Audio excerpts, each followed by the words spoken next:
We'll get started in just about a couple of minutes. People are still rolling in. Okay. Yeah. There you go. 30 seconds left of the England-Croatia game. No chance there. Yeah, 6 minutes of overtime. Yeah, it's 35.5. Right? Oh, Kane's about to, just shot it for no reason, dude.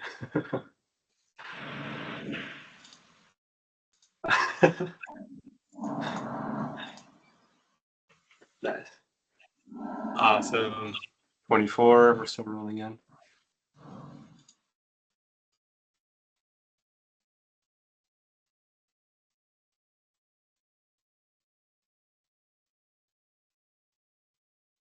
There you go. That's the whistle.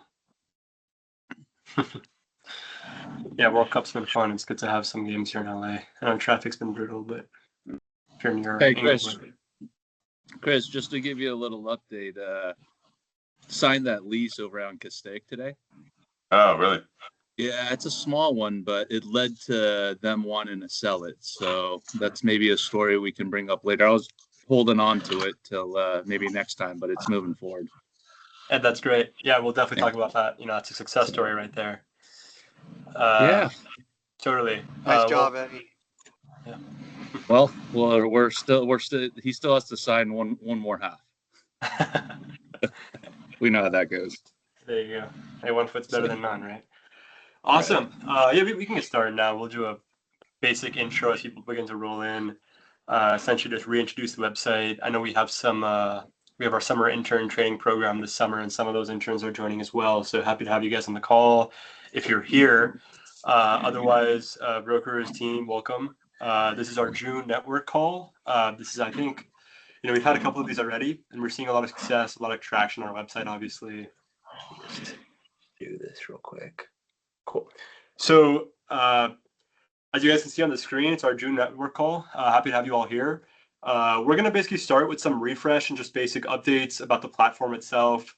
Obviously, OffMarket near me, for those of you who aren't familiar yet, it is our NAI basically database that can help facilitate off-market leads, off-market opportunities, and even just share, references, or even just, a place to basically put all of our excess emails, excess requests, excess whatever, just kind of have it all in one place where we can essentially be more productive and have these kind of one-off deals that may turn into something, and you've already exhausted your network. Now someone on the other side within our firm could say, hey, look, like I actually know someone for this. This is a great place to use it. So, we've obviously been seeing some success. Ed, of course, just mentioned that through the platform itself, he just got someone on the other side to sign a lease for land out in Castaic. He's saying now that that's being signed, it's actually turning into a potential sale. So great job, Eddie. Happy to hear, one of the many success stories we've already had so far with this website. So that's big. Ed, why don't you tell us a little about that if you can? That's just one of them. We have a lot of activity that we're getting close to deals done. I would say at least I know of 4 or 5 of them. Armand's one of them. And another good news is we have deals starting from brokers outside of NAI too. So they're brokers outside from NAI bringing in leads, and there's NAI and vice versa. There's NAI guys that have leads out there that are talking to brokers outside too. So I think the idea of the platform is working. Yeah, and I think things are percolating. I think from everybody that I've talked to in the different offices, some of them they're starting to now think about it. And when I'm talking to them about stuff they're working on, they said, oh, I got to put it into OffMarket near me. So I think that's the goal, is because we all talk about deals that we have OffMarket, and we talk them internally in our office that we're in, but not externally. So this is a great platform because you don't have to think about, oh, who would have an interest? You put it in here and then somebody connects with you. So I think it's super important because it's going to bring a lot more money to the person that's going to put it in, and then the other person who has a requirement. Exactly, yeah. And as many of you know, of course, you guys have sometimes difficult clients who say, hey, I don't want to list right now, or hey, like if I got a good offer, I'd be interested. That's kind of where our database comes into play. So speaking of the database, I'm just going to drag this over just so you guys can, we're all talking about the same thing. Obviously, our NAI Capital database, for those who hasn't been on in a while, our announcement bar, and here are some of the leads that are currently on there. We'll just take a couple of minutes. Obviously, I'll kind of go through some of these. Some of these were added 2 months ago. Some of these were added this month, one even last week. If you're on the call and you have some things you want to talk about, we're going to spend the next about 10 minutes basically sharing within our firm. Obviously, everyone here is NAI, besides our guest speakers, of course. So, please, if you guys have anything you want to highlight, Chris was just mentioning, Dean had something he was going to put in here. I know some of the other brokers have been putting. Oscar. Oscar. I was wrong. Sorry, not Dean. I asked Oscar. him to come on the call. Oscar is wanted to share something. I know on the email chain, some of you have been sharing. We have any requests for this or specific buildings. We use the emails for lots of reasons, of course. So anyone, feel free for you to share. This is your time as a company, really, to kind of facilitate these off-market opportunities. Joseph, I see you raised your hand. Please go ahead.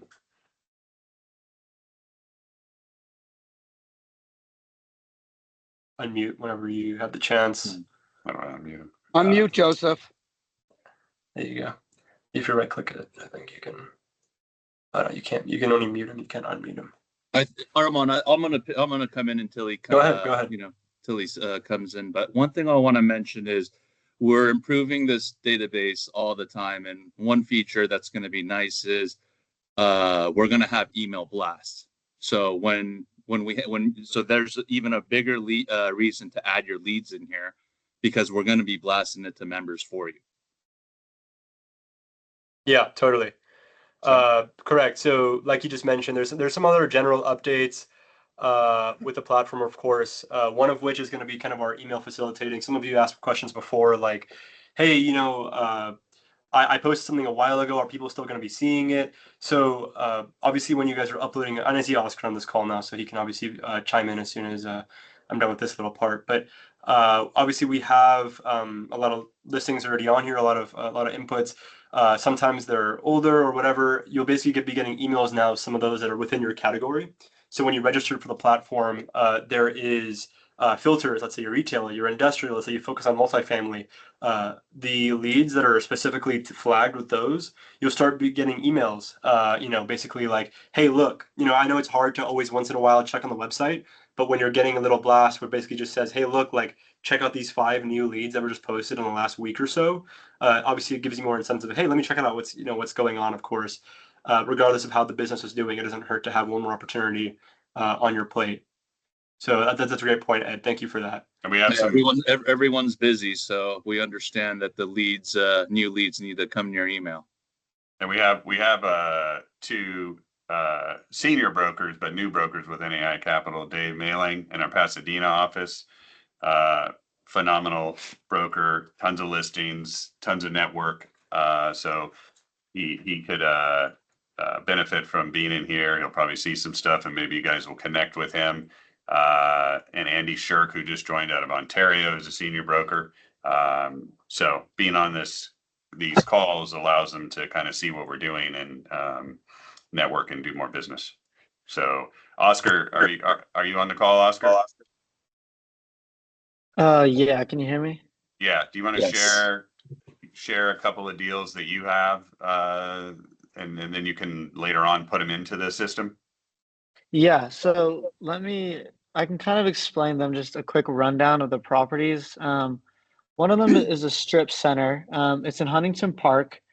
It's a fully leased, 36,000 square foot center. It's a good in place. It's a good in place cap rate. The area, if you know Huntington Park in LA, it's a bit challenging, but it's an off-market property that I'll put onto this platform. There's also a Burger King, and I have the rent roll. I have the expenses from the accountant that just got that over to me about a month ago from last year. So if anyone has a shopping center buyer that would like to maybe take a stab at this or look into it more, I'll put the details here, and I'm able to share it via email as well. And then for anyone that works in the Ventura County, I have an off-market site that you could develop on it. I'm working with a developer, but maybe you have someone who would look into it. It's pricing guidance. I have the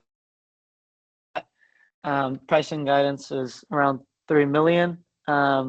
It's currently a school with no lease, but the zoning allows for development, multifamily or whatnot. So I'll put both of those onto this platform. But if you have anyone looking for a strip center in Los Angeles, I have with all the information, and a potential development deal in Ventura County and Westlake Village.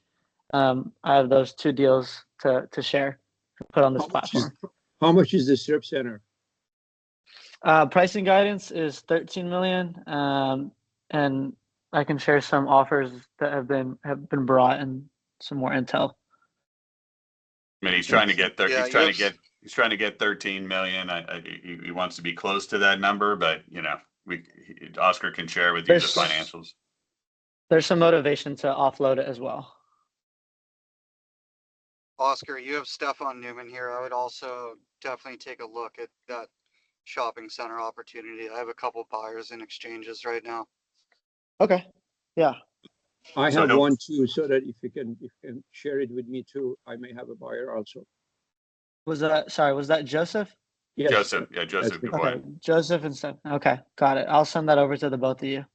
Thank you. Awesome. Yeah, So thank you'll you. send that to the both of you, of course, and Oscar, you know how to upload a lead onto OffMarket as well. So you'll just kind of put general information there. So anyone else on the call can also take a look. Dave Perfect. Mailing, I bet's gonna have somebody too. Got it. We'll do. Yeah, that'd be Hey, great if Oscar- you could send it to Oscar- me. Appreciate it. Oscar, thanks for sharing that lead, and that's the whole point. Look how many people are interested in your lead, and by you posting it, taking a few minutes to post it, people are going to be signing contracts, so you feel secure about sharing your lead too. Even with an NAI, you have Chris overlooking it. You might have a broker from outside looking at it. You want some contracts signed. Yeah. No, of course. And just so, since Dave and Andy are new to NAI, it's basically an NDA. You just sign in it. It just means that you'll work through Oscar on it. And you won't go around him. It's just even though we don't have that type of company, it just makes a protection of it all. It's that's all that it is. Correct. That's a good point, Chris. I'll take you back off of that. For those who weren't here when we actually started this platform, the main focus was security and was protection, and was obviously, protecting both you guys, both parties, and your clients. So, of course, like Chris just mentioned, this isn't that type of company, but that's why the platform works, is because, when you first join, you have to sign these agreements basically saying, hey, I'm not going to go around, and we understand that you're going through each other. So that's a great point, Chris. Thank you for that. I see some hands raised. I also see new people joining as well. Go ahead, Joseph. Hi, I do have a property to pitch. Can I do it now? Please, Yeah. please. I have an off-market freestanding sort of warehouse creative office building in West LA near the corner of Santa Monica and Sepulveda. 1-story, 5,000 square foot building, 16.5-foot ceilings, with 10 parking spots on a user deal, although the seller will lease back for 6 to 12 months until he finds space to move. The pricing is not that cheap, but this is a very rare building. There are a lot of 2 or 3-story buildings available in that area, but I haven't been able to find one 1-story building. It's really nice building. The pricing is somewhere between $3.5 to $4 million. So if you have anybody, let me know. What is that, like $600, $650 a square foot or something? About 700 actually. Yeah. 700. Yeah, it's not. I mean, still, it's actually not that bad. It's not that bad for the area. I have No. comps to prove it even for 2 or 3-story buildings, let alone a 1-story building. So Yeah. Awesome. Thank you, Joseph, for that. Now's your chance. Another person who wants to share a property insight. Otherwise, we're going to go on to the next section. And you have a property they want to share. Feel free to raise your hand or unmute. I mean, well, we have a couple of exchange buyers. So industrial only, 24-foot clear, and above, anywhere $20 to $80 million. And then we have a couple of a broker in my office has a couple owner user deals in the City of Industry, Whittier, Santa Fe Springs, and anywhere from 60 to 120,000 square feet. to purchase. So if you guys have anything in that, let me know. Yep. Awesome. Okay, so if no one wants to share more insight, thank you, Chris, for that. Yep. We're going to go on to this next part, which, of course, is our guest speaker. So our guest speaker today is Teresa. She's with WCG. She'll do a big introduction of herself. She's obviously been very gracious with her time to join us for today. An absolute expert in real estate and commercial insurance. So Teresa, the floor is yours. Thank you so much for joining us today. Yeah, thank you for having me. I really appreciate it. And I want to see if I can make a very dry, boring subject into something that is at least fun or informative for you guys. Let's get going on that. So first, I want to talk about myself. As far as being an expert in the area, I've been in the business for 35 years, and so I do know a thing or two about the commercial business.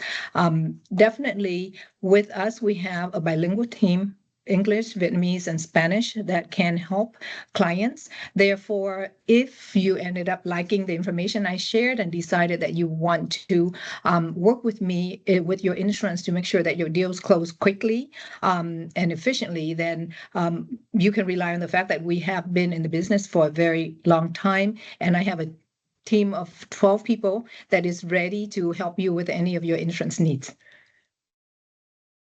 So let's first start talking about insurance the way it is now by comparison to the way it used to be. I don't know if you all have that experience, but in the olden days, and I would say probably pre-COVID is where that's more common, where if you need insurance, it's very easy to reach out, and probably you will find someone who's willing to take the business and write it and close escrow for you very, very quickly. I don't know if you're experiencing something completely different, especially in certain states like California, where the market completely is now shut down. And so it is very hard to place commercial business and fire business in general, actually. And the complexity of it is the fact that insurance carriers is now being very, very selective in what they want to insure, and they have the right to say no, and they are saying no a lot. As you guys can see, based on the recent fire that happened in Malibu, right? It becomes such a big deal and continue to do so because of the current environment that we are in. And so for many of you, I'm sure you've experienced it right now already without me even having to bring it to the table, is that when you go to close a deal, the insurance policies gets harder and harder to place. And I have had agents who comes a little bit too late, and for us to be able to get the policy placed timely so that you can close escrow, it has caused a lot of complication for some agents who aren't aware and take a little bit longer to get their policy, quoted, looked at, approved by underwriting. So what is causing this? COVID, we keep referencing back to COVID, but COVID really has changed a lot in the industry.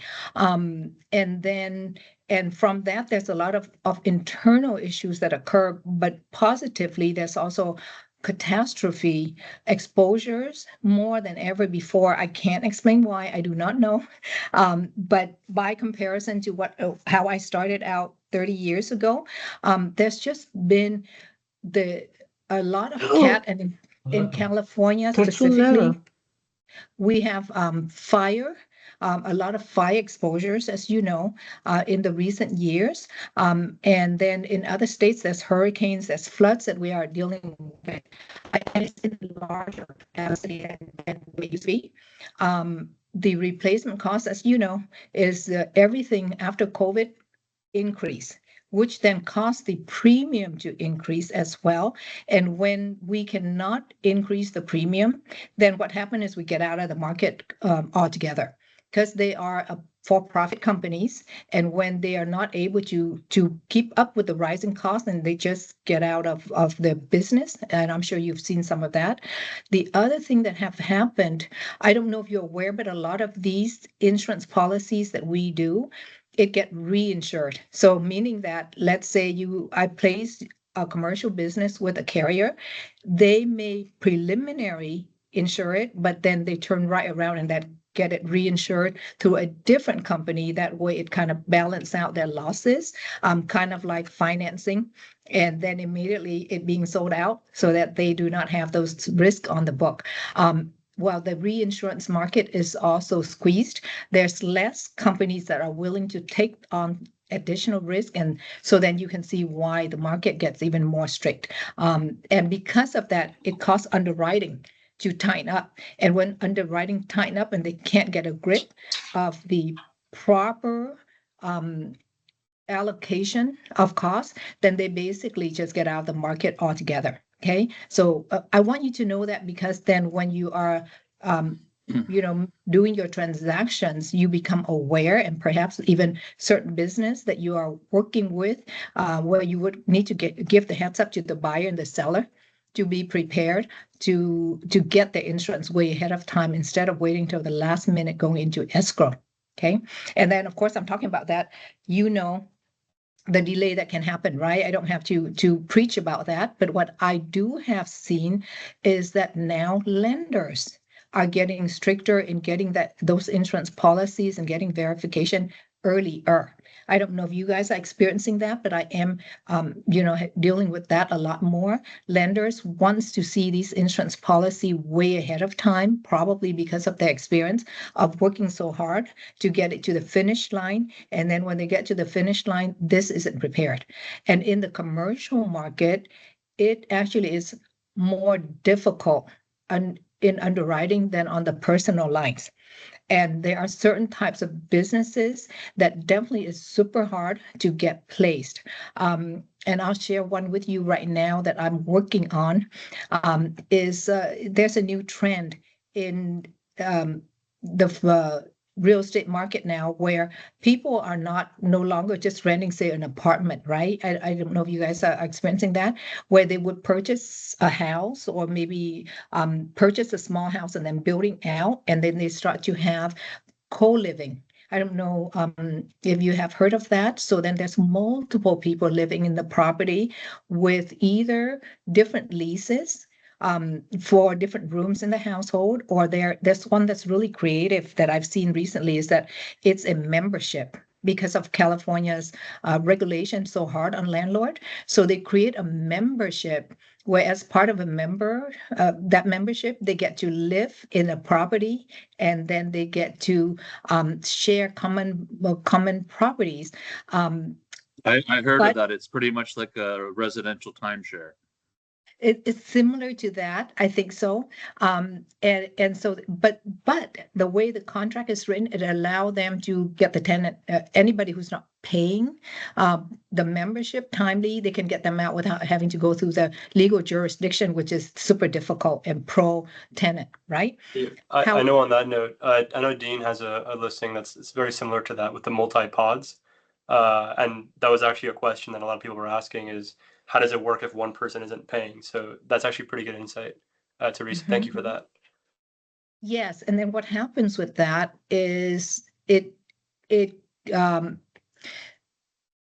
completely different game for insurance carriers. They have never seen that. They don't want a lot of people living in there where there's more risk and less control. So then I'm having difficulty placing that type of policy, right? So I have to go search with different insurance carrier, and then negotiating basically with underwriting, having to show proof. Sometimes I have to go to the table and say, hey, I know it's a brand new type of business. You never have this experience, but this is somebody who's been in the business for a long time.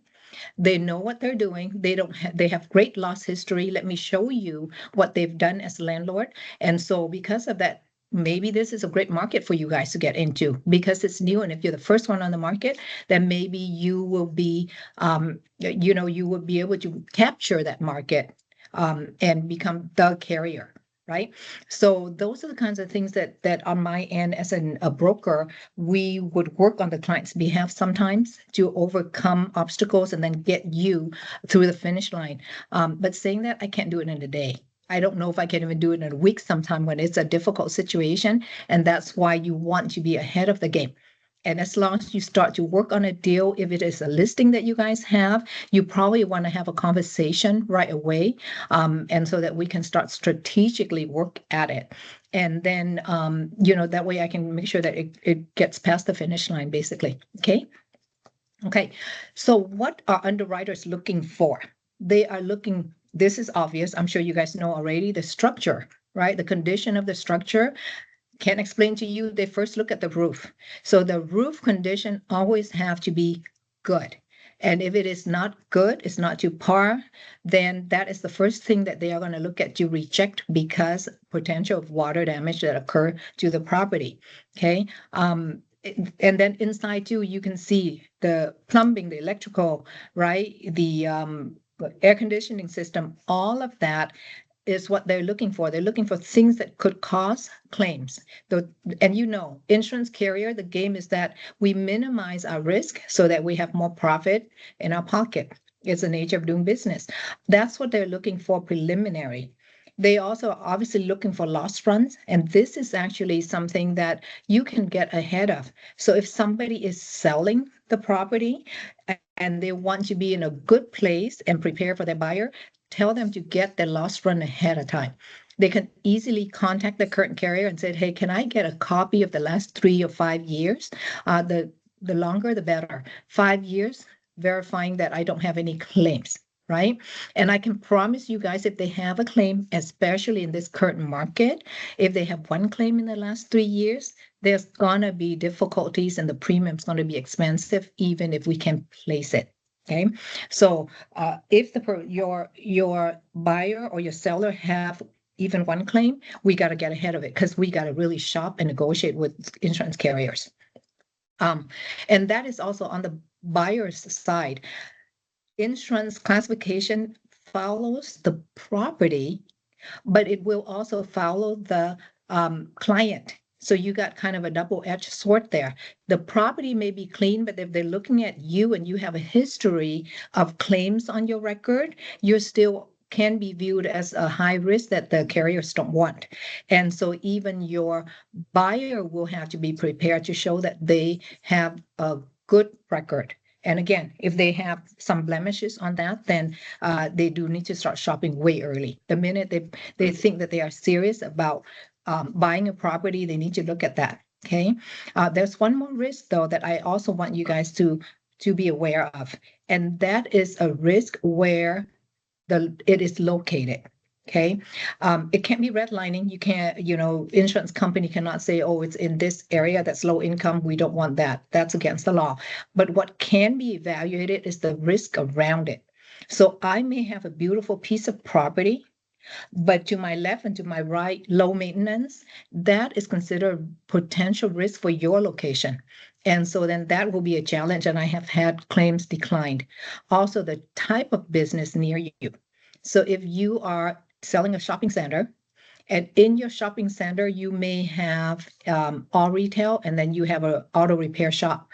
That auto repair shop can actually cause for your shopping center to be declined by some of the carrier because they don't want that exposed risk. So kind of be aware of that as well as you are, listing or buying, and then be aware so that you can get ahead of that game. Okay. Yeah. Just for a second, obviously you guys can see Teresa's a wealth of knowledge. I'm just going to pause for a second. She can answer any quick questions on anything she's covered so far. Like she said, insurance it's a very dense topic, and it can obviously be a lot at sometimes. But to break it up and ask any questions, if you guys have any directly with any current deals, there's obviously going to be a Q&A after as well. Just for a quick pause. Any general questions? I've seen someone muting. Yeah, And Dave Teresa's Malik here. been- Can you guys hear me? David, yeah, we hear you. Yeah, so let's just go over that. I put a property on the market for sale. You're telling me I'll send you the marketing package and you're going to be able to provide me a quote in advance on the asset? Oh, yeah, definitely I can do that. Okay, great. And then where are you located? Are you here in California or where are you based out of? I am here in California, San Diego, California, to be exact, but I am licensed in multi-states. Right now, I have it in Nevada, Oregon, Washington, and working on New York. So whatever state you need me to be licensed in, I can do it with the right deal. Great, thank you. Yeah, and Teresa's being very humble, and she hasn't really talked about herself, but she used to be, top 2% over at State Farms for a while. So, Teresa, maybe you should give a little bit of a background to let people know that you know what you're doing. Yeah. No, that's been great. Yeah. Thank you for that. And it's always nicer when somebody else say that instead of me. But yes, I started out as a captive agent for State Farm for 30 years of my career.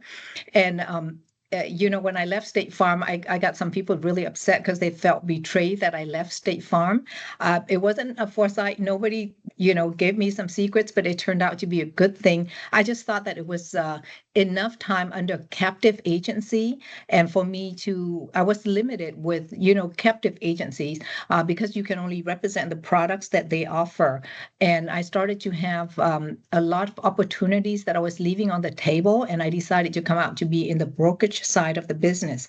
Have the goods and bads in it, but on the brokerage side, it does allow me to be much more versatile in what I can offer, and also have more negotiation power, as I shared earlier before.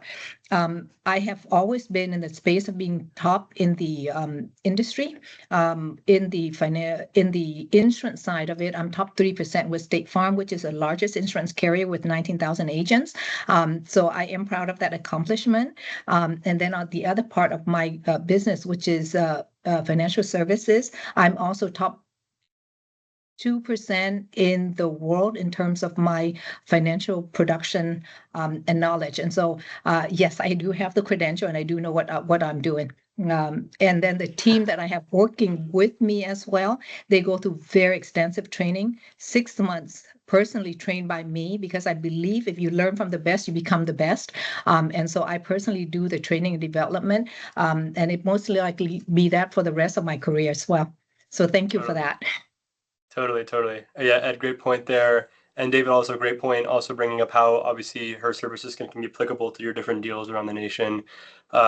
Teresa, it sounds like you have a full shop obviously there, and you can handle anything in regards to insurance. So that's amazing to hear that. So yeah, great little pause there just before someone to answer some questions. Any other questions just from everyone else before she continues to the rest of the presentation?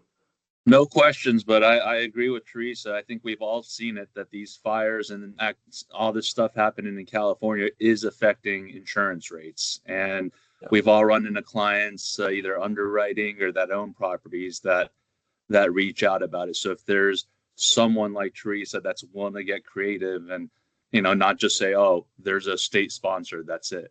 I think you can stand out. Totally. Great point, Ed. Awesome. Teresa, yeah, please go ahead. I think you just were on this slide. And I want to clarify, I can't handle everything, but I can point you in the right direction. And unfortunately, right now, the market is super tight in terms of placement of commercial properties. We try to get the best companies because I do believe not just about pricing, but also about the quality. Because at the end of the day, if you are referring someone to me and I don't properly ensure them something happened, it will be a reflection on you as well. So that's very, very important to me. And at the worst case scenario right now, I will share with you is that in the state of California, if I can't place someone, then it goes to California Fair Plan. I'm not a fan, but I can make it happen just to get the deal through. And then I will then work at it to see if I can place them into better options. Okay. So there's always an option. It's just a matter of what option do we have and how through are we with it, but we can figure it out. Okay. So now, just for you to know, and it's not something you control, and it's not me saying, go do this instead of that, but the lower risk, the one that I can place much quicker, are obviously your offices, your medical practice, dry retail. Those are really good. We can place them at any time.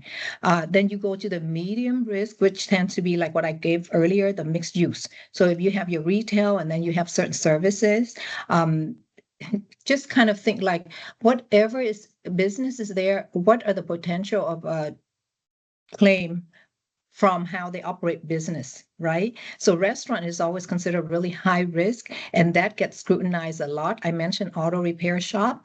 That is another one, anything that has to do with chemical, and then bars. People just put in a lot of claims. And so those are the ones that if you have those, I'm just giving you the heads up, it takes a little bit more for underwriting to approve that. The cleaner the experience of that location have, the better that we can move them along. But those are the kind of the different risks that you want to know. And if you fall into any of those, the higher the risk, the sooner you should be talking to your insurance agent about getting it insured. Okay. Okay, so I actually want to talk a little bit about the landlord versus owner occupied. And this is not just on the personal line, even on the commercial side. As you guys know, SBA, they want you to be 51% occupancy for you to qualify for the loan, right? So insurance carriers kind of looking at it the same way. If you are someone who own the commercial property, operate in it, then they consider that as lower risk because you're there, you oversee the operation, and also because as owner of the business, we tend to have the pride of ownership. We will take care of our property. It tends to be lower risk, less claim. So when you have someone that occupied a commercial property, you will see us being able to get that policy placed faster, and also the pricing is cheaper as well. So it's much more competitive than if you are leasing it out. Neither here nor there, but I just wanted you guys to know about that as far as the rating structure within the insurance carrier. And then we are going to talk about the replacement cost versus actual cash value. Are you guys familiar with that? This is really an important thing to me. And when people look at policies, they don't realize it. And this is what I want to address for you to know when you're working with your clients. When I talk about replacement cost, I am talking about whatever it costs, we will build it back, and we will base it on the current cost to replace your property. Okay, so let's say if you have cabinets that's 10 years old, we're not going to look at and go, it's 10 years old. So as an insurance carrier, I'm going to depreciate that value. I'm going to pay you, 100 times less than what you paid for it. And then the rest of it comes out of your pocket, which is where the actual cash value comes in. So I don't know if you have had that experience or with your clients, but this is really critical. You do not ever want to, and I never even offer that as an option, for the client to have an actual cash value policy. So if somebody's coming in and they are closing as escrow, and you're looking at one quote and you said, oh, this one is, $2,000. Why is this one $8,000? Please look at that piece for me. If it is not replacement cost, which may be the reason why it's so cheap, I can understand that maybe you guys have to operate within a certain lender's guideline and make that policy as cheap as possible to meet that guideline. And if that's what you have to go through, I have done that. But the minute that the escrow closes and everything is in place, and in between that time, I get super nervous until I put it back to the replacement cost. Understand that if something happened, and that has happened in one instant that I had experienced in the past, where the person placed an actual cash value policy, and that night there was a fire. So when that happened, the property may cost $100,000 to replace. The insurance policy is going to pay $10,000 because they depreciate the value of it. Okay, so never ever have a client place in that if at all possible. And I do want you to be aware, because a lot of the insurance carrier right now give those options. And when a insurance agent are doing that and they are trying to bid and they wanted to get the account and they give you that actual cash value, that's bad news as far as I'm concerned. The third part to that is the co-insurance that you want to look at. A policy may look really reasonable, but you've got to take a look at that for me, okay? Deductible is where this comes in. Let's say if I was doing a policy for you and I give you a $5,000 deductible, you have a loss, you put out the first 5,000, I pay for everything. I'm dealing with one in Desert Hot Springs right now. Place got caught on fire, all of a sudden, $5,000 deductible, we take over everything. Now, there is another type of policy, again, very common in the industry, and maybe that's why their premiums is reasonable. They will have a $5,000 deductible. So you look at it and you say the same, but you got to read the policy because then it also say you have a co-insurance of 2080. And if it's 2080, you're not paying a $5,000 deductible. You also are paying another 20% of the loss. That usually is a ceiling, but that ceiling is still pretty high. And you end up paying a lot more than you realize. And you usually don't know until you have a claim. And that's what I want you to also make sure that you understand that. Okay. Okay. So to recap, pre-list, when you are looking at a property already, before it goes to listing, contact your insurance carrier. Ask, is this difficult? Is this hard to place?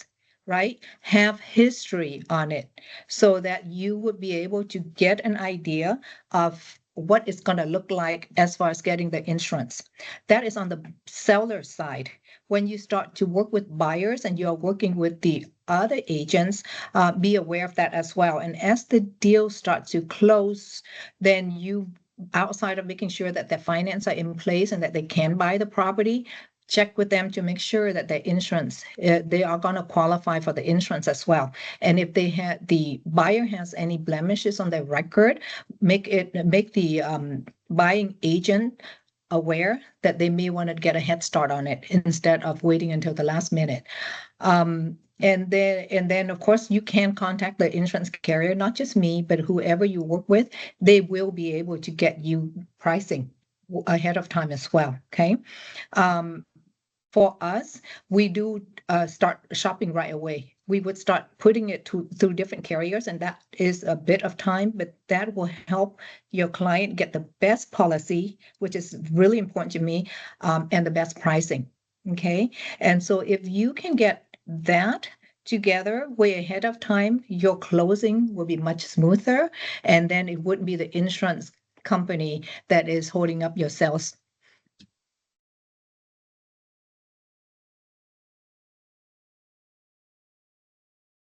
Totally.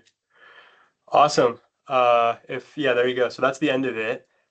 Here's Teresa's contact. Just so you guys have it down here. Feel free to take a screenshot or a picture or a screen grab. You know, I know a lot of these deals can get complicated sometimes, and so having, you know, such a wealth of knowledge on the insurance side to help navigate that side is always useful. I know also in our Outlook, of course, we always request, hey, who's your best lawyer? Who's your best tax guy? You know, for insurance, obviously she's a wealth of knowledge here. So you know, Yeah, please. and we won't, you know, you don't have to just we'll you don't need to just take a screenshot. We'll make sure that it's under our We'll email that after as services. well. Yep. Yeah, on our platform, and whether we need to email blast it. But I mean, I like it because a couple of the insurance agents I've talked to, they send me to the state, you know, the fair plan right away. And those are the worst. And my clients are already calling me saying, I want to get out of this. So I will definitely be calling you, Teresa. Awesome. So bring us to the end of her intro, Q&A. So please, if whatever what she was saying resonated with some of your current deals or some deals that your clients have had issues with, you know, have some time for a Q&A, and then obviously after the Q&A, also some platform questions. We'll do our $100 gift card. You must stay till the end when we draw to be worthy of it. I'm filling that out right now. So Q&A for Teresa, please. Thank you again so much for your time. Yeah, Teresa, Dave Malling again. I'm going to send you a deal, but on estimating new deals for proposals, do you like going with $1 a foot on a strip retail center or an office building, small garden style office building? What has been your general estimation? Would you recommend? As far as the premium, that will be going $1 a foot, I think would be kind of off because they really do base it on what business is in there. That actually affect how the premium is rating as well, outside of the client histories and things like that. So I would not venture to do that at all. So you're saying it would be more, Teresa, or less? If it, for example, a 10,000 square foot strip center with your typical mom and pops in there, I was estimating 10,000. Are you saying that's too low or is that too high? I'm saying that that is not it is not something you can generalize. It is neither too high or too low until we look at the risk completely. I have had shopping center 10,000 square foot, you say? Yeah, I'm just giving an example on a 10,000 square foot strip. As you know, we're in the business of providing analyses to the clients. And I can't get a quote from you every single time, nor am I going to spend that time, but I would like to do a generalization. At one time, we were, believe it or not, at 50 cents a dollar, Mhm. a 50 cents on a square foot, but now we've taken it up to higher because of the premium. So just wanted to get feedback from you. And look, it's okay if you don't want to quote back on that, but I wanted to see if you had an understanding. It's not that I don't want to, it's because if whatever I say it probably will be wrong because it can come in at $5,000, which is 50 cents. It's still that still can happen. And then right now I've also have policies that I wrote that is now $70,000 just in premium alone, right? And so there's a lot involved with that. I have to get to know you, your market area where you sell.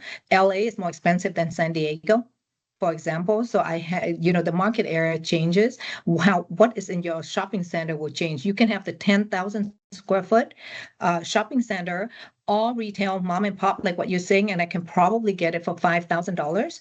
But then if you put some other risk in there, like a bunch of restaurant, there's restaurant row now that that I insure. And on those, are you kidding? $70,000, $100,000 as well. So there's a lot of factor that if I I hope it's generalize, not you will be. 100,000. Oh, it makes a good That would be payday game for over me. for me and for the client. Yeah, it definitely is a good payday for me. And it is happening a lot more than you think. I'm even seeing that in the personal line space. I just did a home for $72,000 in premium.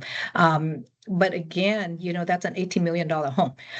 So it's all over the place right now. It's not like the olden days. Like when I first started out saying, is that it used to be easy, but right now it's challenging. Depending on where you are at, the insurance carrier's appetite of what they want to insure and what they don't want to insure. Great, thank you. Awesome. Yeah, great response. I definitely also feel the same way. Sometimes when I'm underwriting a deal, basically I'll just put in a certain number for insurance. And so sometimes it's nice to have a generic number, but like you're right. So generic number, of course, isn't always accurate because it really depends on the asset, the market, the location. And I can see where you're coming from that. That makes sense. Awesome. Any other questions, concerns, any other things regarding insurance from Teresa? We still have her here. All Wow. good. Okay. So Either was really good or really boring. No. Like usually, of course, we're going to send out the contacts. So let's say you want to ask more, a specific one-on-one question. Of course, you guys have our email. I'll share it to you guys as well through the original invite. Thank you so much, Teresa. Thank you again. I know Derek's on this call as well. Teresa, thank you so much for your wealth of knowledge. It's nice knowing that there's a trusted, insurance representative who has our clients' interests obviously in mind. Understanding that too high of insurance or too sporadic of a deal can obviously blow a deal apart. And so having someone on this side that obviously understands that how to get these deals through is really beneficial to us as a network. Thank you for that. Thank you. Awesome. Thank you. So on to the next. Stefan, anything? Sorry, no, Teresa, I just wanted to say I'll probably end up reaching out to you individually. I don't have any specific questions on this call today, but I was sitting here listening to it all and I did learn a lot. So thank you and look forward to, hopefully working together in the future. I really appreciate that. And actually, if I may, on this call, there's Derek Greco. He is one of our liaison that works with me in the office as well. And so, I will, if you don't mind, when you send out the information, if you also send Derek's information out too. So then if I'm out doing networking and all that he would also be able to respond to you quickly as well. Of course. Oh, yes. Okay. Fantastic. Yeah. But both Derek and Teresa will be sent out on the following email. Correct. Good point. Eric's got a lot of energy, so there's a good chance that he'll be reaching out to you guys, the brokers, directly to see if there's anything going on. Totally. Awesome. Yeah, great points there. Okay, cool. So we got 10 minutes left until 4. We'll just save some time. Any general questions about the platform Off Market near me? If you didn't get a chance to highlight one of your properties, maybe you have questions with regarding a feature, regarding something else, we're here. And then I have obviously the wheel of spin pulled up to my left side. So one thing I'll mention, Armand, is, for our calls, we want to add value because our time's really important. If we can get information and learn something from people like Teresa, I think it's worth having these calls. So if you guys have attorneys or anyone anyone, I mean, like Chris's drone company last time, these are all really interesting things that we can talk to our clients about. Totally. So let us know. Yeah, and obviously we have a dedicated kind of service provider page on Off Market near me as well, of all the people who've spoken in the past. The developers who've come on, like Ed just mentioned, the drone cleaning, the lift harness for buildings sometimes can get really expensive, and so having a remote drone operator is useful. And then all the other people who have come on the call, Teresa, of course, and Derek will be added to that list. So you'll receive the email, and then she'll be on the service provider page as well. Awesome. So with that being said, I'm gonna drag this over. Time for the big wheel of names spin for this $100 raffle. Well, we'd like to thank Teresa too, who's sponsoring this. So of course, whoever wins this, you'll be getting a call or an email from her, and you guys can talk to directly. I'm gonna say before we spin this wheel. I'm hoping I win. No, I'm just kidding. I'm not in this round. Go ahead, just click the spin.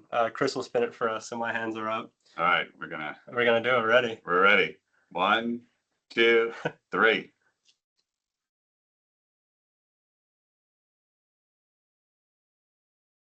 There you go, Tina. Yeah. On the board, Tina. There you go, wow. Tina LaMonica. Awesome, you were Tina. just on that border there. Yeah, that's awesome. That is close. Yeah, that's very close. So Tina, you're on the list. I know a lot of people in West LA obviously joined us. That's why I gave you guys 4 spots here just to up your chances. I would have done a separate spin just for you guys. Of course, thinking about you guys as well. But Tina, congratulations. We will reach out with that Amazon gift certificate and the code and whatnot. Thank you again for these calls. We're really we appreciate you guys leaning in. Tal, you raised your hand. You might have some concerns about this wheel, huh? You can feel free to unmute. But yeah, so thank you guys again. Thank you for leaning into these kinds of meetings. Of course, we're trying to be encompassing and growing the further internal NAI community along with our service providers. So thank you guys again. I hope you guys learned something on this call, and we look forward to seeing you guys in the next one next month. More information and details to follow soon. So enjoy the rest of your day, guys. Enjoy the rest of your Wednesdays, and we hope to see you guys in the next one as well. Thanks, guys. Thanks, Teresa. Bye. Thanks again, Thanks, Teresa. everybody. Appreciate it.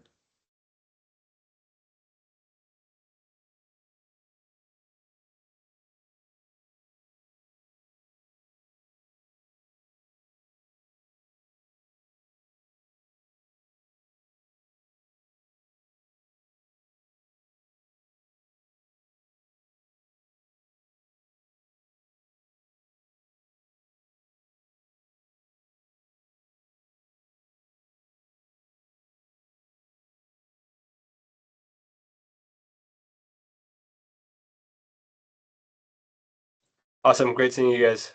Tina, not sure if you're actually here, but we'll let you get it this time. Cheers, guys.